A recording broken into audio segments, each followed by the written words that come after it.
hindi titino ang Pilipinas hanggang hindi marunong manalangin ang mga Pilipino. Walang titino.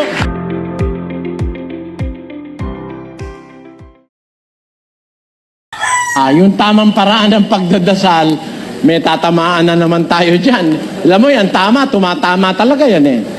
Ito ang tamang pagdadasal. 6:7 ni Mateo, basa. At sa pananalangin ninyo ay huwag ninyong gamitin ang walang kabuluhang paulit-ulit na gaya ng ginagawa ng mga hentil, sapagkat iniisip nilang dahil sa kanilang maraming kasasalita ay didinggin sila.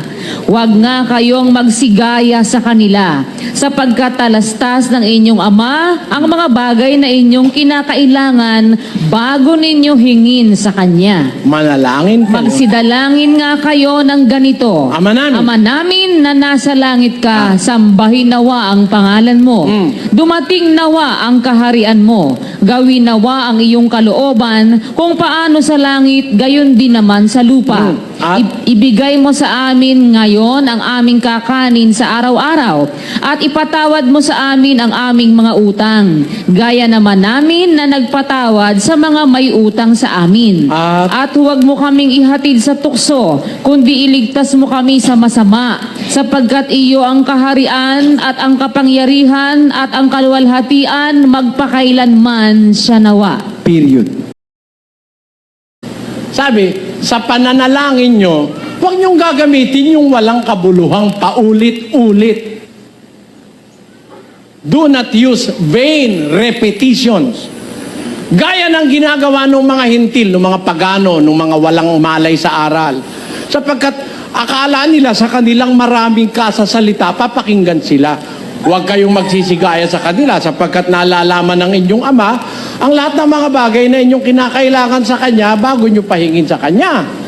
Kaya, magsidalangin kayo ng ganito.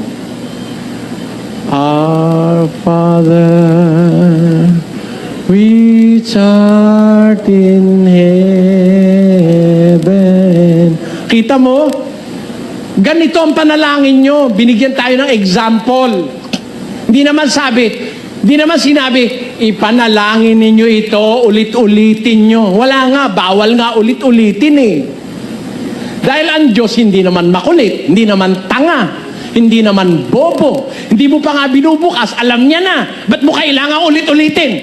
Nasa Biblia na nga, wag mong ulit-ulitin, inuulit-ulit mo pa. Yun ang sabi panalangin eh. Ha? Huwag niyong gagawin yung walang kabuluhan paulit-ulit. Gaya ng ginagawa ng mga hintil. Kung mananalangin kayo, ganito, Ama namin, nasa langit ka. Kanino ka mananalangin? Kay Maria? Hindi! Walang mababasa sa Biblia may Kristiyanong nanalangin kay Maria kahit isa. Wala niyan. Wala niyan. Kanino mananalangin? Mananalangin sa Diyos! Sa Diyos! Basa! 4:6 ng Pilipos.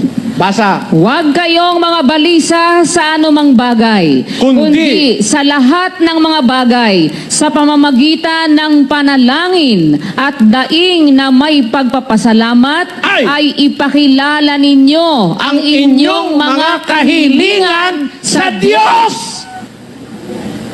Saan? Oh, ayaw nyo ba ng totoo? Bakit galit na galit sa akin yung matanda? Ayaw niya kasi ng totoo. Kung makatotohanan tayong mga Pilipino, huwag kayong manalangin kay Pedro, kay Miguel, kay Gabriel. Manalangin tayo sa Diyos. Yun ang sabi ng Diyos. Ang hirap sa atin. Kung mo'y tinuro ng Katoliko, kahit walang batayan, doon tayo nagsisiksik. Hindi titino ang Pilipinas hanggang hindi marunong manalangin ang mga Pilipino. Walang titino. Sinabi na nga eh, manalangin sa Diyos at huwag mag-uulit-ulit. Basta manalangin ka, taimtim sa puso mo. Kahit isang beses mo lang bigkasin, nauunawaan ka ng marunong sa lahat na Diyos. Amen?